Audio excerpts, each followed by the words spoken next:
Hi there, I'm Deborah Arneson. This is number 6 of our 8-part series, and today we're going to talk about building your second immune system. It's also called the second brain in your body. That would be your gut, your small intestine, where most of the magic happens for digestion, repair, building your own natural immunity, preparing your body with a host of antibiotics to prepare for the onslaught of the flu season, etc. So your second immune system, which is your small intestine, happens to be 24 feet long. It's really long. Walk it out. It's crazy. You have a host and a cornucopia of things that occur in your small intestinal tract. The first 5 to 6 feet is where most of your digestion takes place, partially aided by hydrochloric acid and enzymes in the stomach, liver, gallbladder, pancreas. So the most important thing, and we reviewed this in the very first one of this series 5 days ago, is fiber, getting enough fiber. Our goal is 30 grams a day, 10 grams from water-soluble fibers. Those would be whole grains like brown white rice, wild rice, oat bran, psyllium. I don't care what you use. You can use Metamucil, but get at least 30 grams of fiber in your 10 grams from water-soluble sources a day, 30 total. So 10 grams from water soluble, another 10 grams from vegetables or cellulose fibers. Good luck with that. That's a ton of vegetables.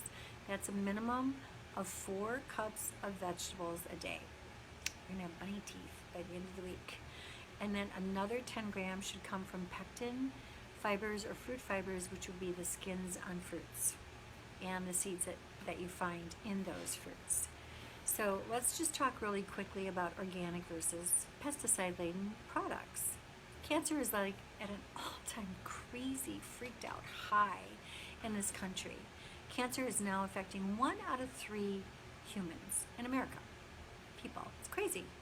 10 years ago it was 1 out of 10. What do we all have in common? We don't have the same stress.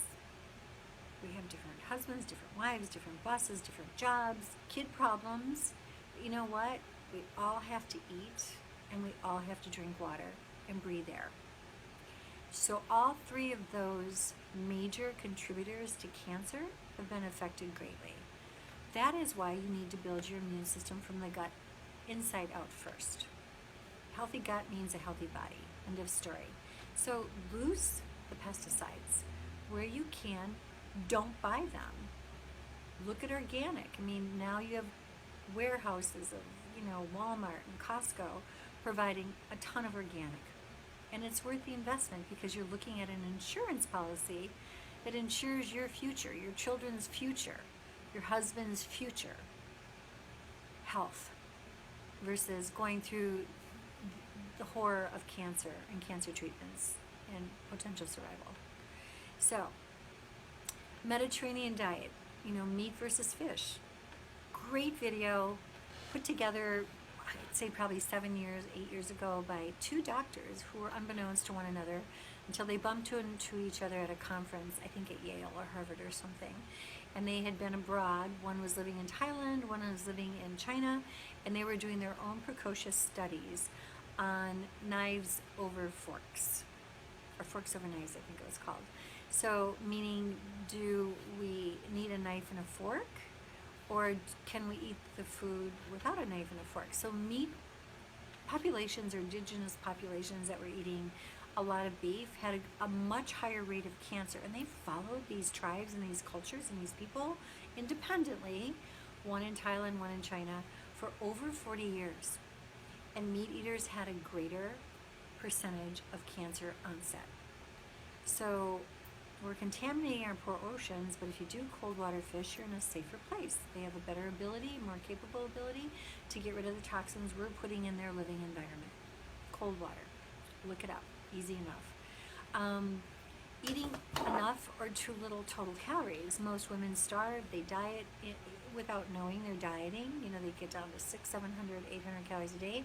Shut down metabolism. Can't detox. Don't poop. Don't clean out their wastebasket every single day. The goal would be 24 inches a day, believe it or not. And also, they can't detox because there's not enough calories left over to take care of all the bottom half operations in the house. It's like your brain is going to suck up most of those calories, and then your heart stands in line second.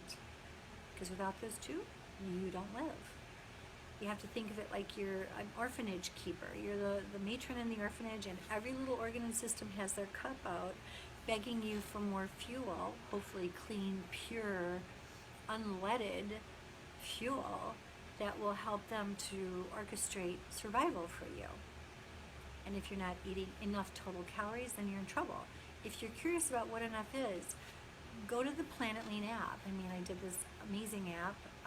It will save your life. It's created to help people save their lives. It does blast fat. It reverses adult onset diabetes. It does all kinds of great things, and it's cheap. It's so cheap, I can't even tell you. So I did it as a gift to humanity. Go get it. And then, of course, probiotics. Probiotics are essential for you to be able to make your own antibiotics in your intestinal tract. I know your body does that if it's given what it needs to do so. So the probiotics that I love, I have 3 of them here that I use consistently, chronically, all the time for people, and they work amazing miracles for people according to my clients who report back to me.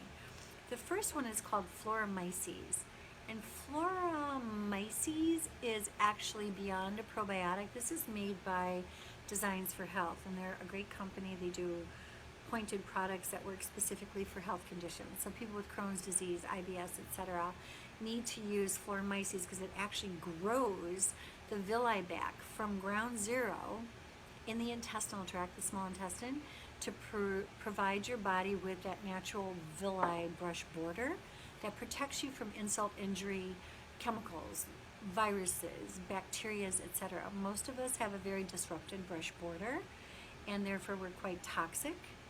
A lot of people don't have good bowel movements. They think going once a week or twice a week because their doctor tells them is fine. It's so not. So Floromyces would be something that you need to take 1 a day, honestly, first thing in the morning. Another great, excellent product. This is, let me see if I can get close up for you to see it. You can't read the darn thing. This is Probiotic, and this is by Research Nutritionals. And this is another wonderful company that does very specific products for specific diseases. It's a very robust probiotic, cleanly sourced. And I give people 1 to 2 of these a day consistently as well, who've gone through cancer treatments, who are on multiple medications because they're destroying the villi. Every single day they take all these drugs, who drink pots of coffee versus a cup occasionally. They're acidifying their whole intestinal tract and chopping off the heads of their villi as well. This is my all-time #1, all favorite, good for babies, kids, kittens, puppies, probiotic. It's called Lactose. Continuation of #6 video, rebuilding your second immune system. So I was talking about Lactozyme, and Lactozyme is a probiotic that you could give to kittens, babies, puppies. It's very soft, it's excellent, and it won't hurt anybody to take this every single day as well.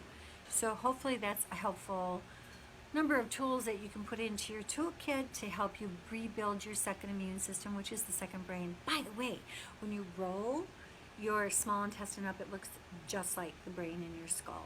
Is that cool or what? All right, until then and tomorrow, take good care of your health and may you be blessed. I'm Deborah Arneson, bringing you Build Your Immune System. Good night.